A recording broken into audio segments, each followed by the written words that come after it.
There's a story in the Christianity Today that Philip Yancey wrote. And he wrote this story out of an experience that he had in a church in Chicago that he regularly attended.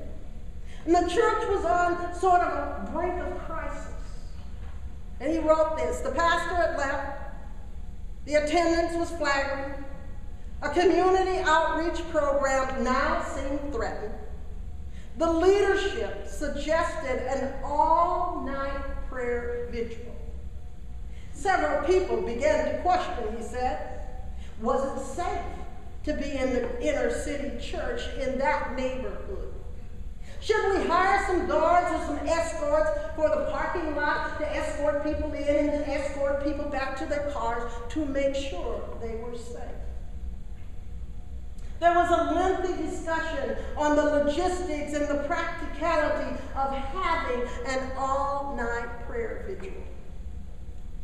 And nevertheless, the prayer vigil was scheduled anyway, to his surprise.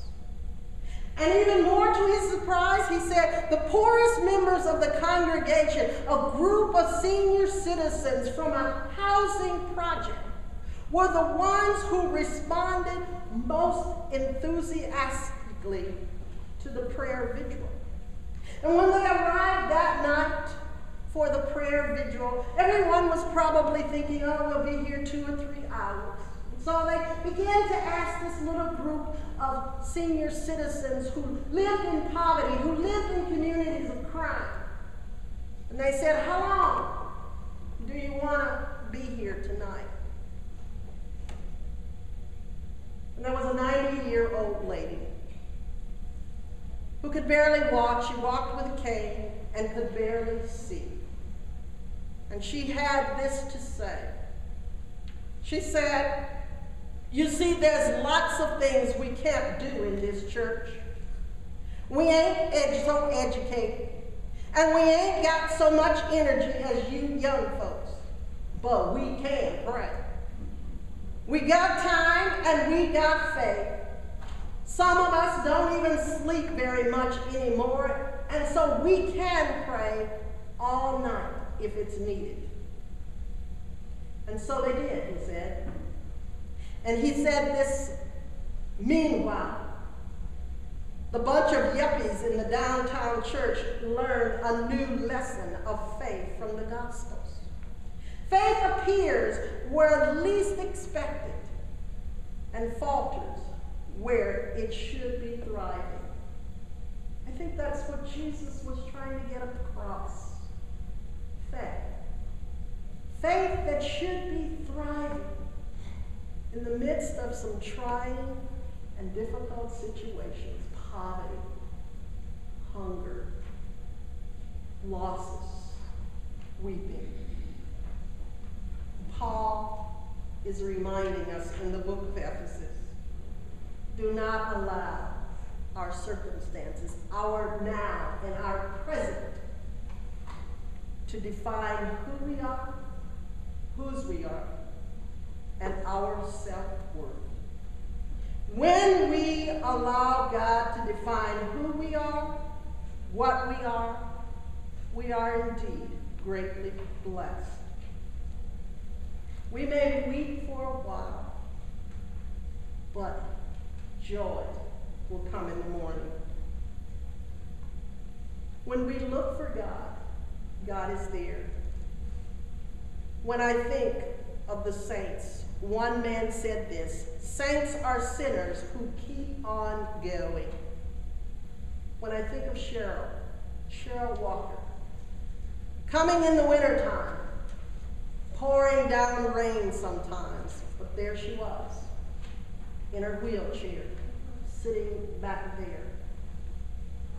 And Oscar says that as he dreams of Cheryl now, he dreams that Cheryl has her legs, and she's walking all over heaven. Blessed are you, Jesus would say, for hanging in there, for hanging on to God, for hanging on to faith. When I think about Karen and all the suffering and all the weeping that her family did, she hung in there. She fought the good fight. When I think about Melissa and the pain that she went through and the agony that her family had to endure, they wept, but joy comes in the morning. When I think about Betty, I'd go to Betty and she may not always remember who you was, but she always had a smile on her face. When I think of Rachel and the disciples and Paul, I remember the words that are so eloquently put by Eugene Peterson. Count yourself blessed. Every time someone cuts you down or throws you out, every time someone smears or blackens your name to discredit me. What it means is that the truth is too close for comfort and that that person is uncomfortable. You can be glad when that happens. Skip like a lamb if you like, even though they don't like it. I do, and all of heaven applauds. As we think about saints, saints are not saints because they declared themselves saints. Saints are not saints because they died.